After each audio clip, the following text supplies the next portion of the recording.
জীবন কখনো ভুল রাস্তা দেখায় না। ভুল রাস্তাটা আমরা নিজেরাই ধরি আর জীবনকে দোষ দিই।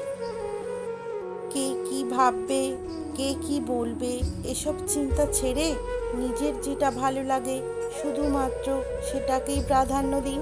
কারণ দিন শেষে সবাই নিজ নিজ গন্তব্যে ফিরে যাবে আর আপনার কাজের মাসুল শুধুমাত্র আপনাকেই দিতে হবে। তাই নিজের সিদ্ধান্তকে প্রায়োরিটি দিন আর সুন্দরভাবে বাঁচুন।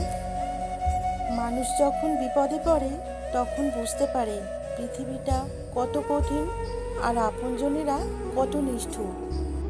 খুচরো পয়সার আওয়াজ সবসময় বেশি হয়, কিন্তু বেশি টাকার নোটে কোনো শব্দ নেই।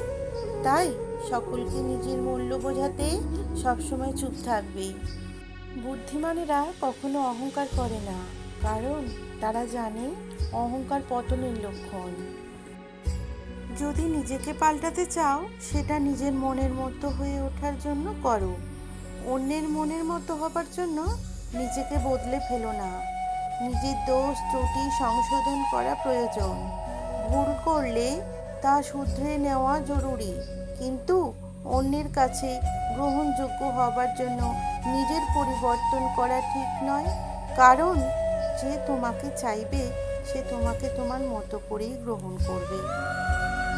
একজনকে খুব সুন্দর একটি কথা বলতে শুনলাম, তুমি যদি কাউকে জল আনতে পাঠাও তাহলে আগে সে নিজে খাবে, তারপর তোমার জন্য নিয়ে আসবে। এটি জীবন বন্ধু। আগে সবাই নিজের জন্য বাঁচে, পরে অন্যের কথা ভাবে। সময় কখন বদলে যাবে কেউ বলতে পারে না। কয়লাও সময়ের সাথে বদলে গিয়ে শিলায় পরিণত হয়। তাই জীবনে কখনো কারো উপহাস করা উচিত নয়। ভদ্রতা একবার, দুইবার, তিনবার দেখাবেন। তারপর যখন দেখবেন আপনার ভদ্রতাকে অন্যেরা দুর্বলতা ভেবে আঘাত করতে শুরু করেছে, তখন আপনার ভদ্রতা পকেটে রেখে তাকে তার ভাষায় জবাব বুঝিয়ে দেবেন।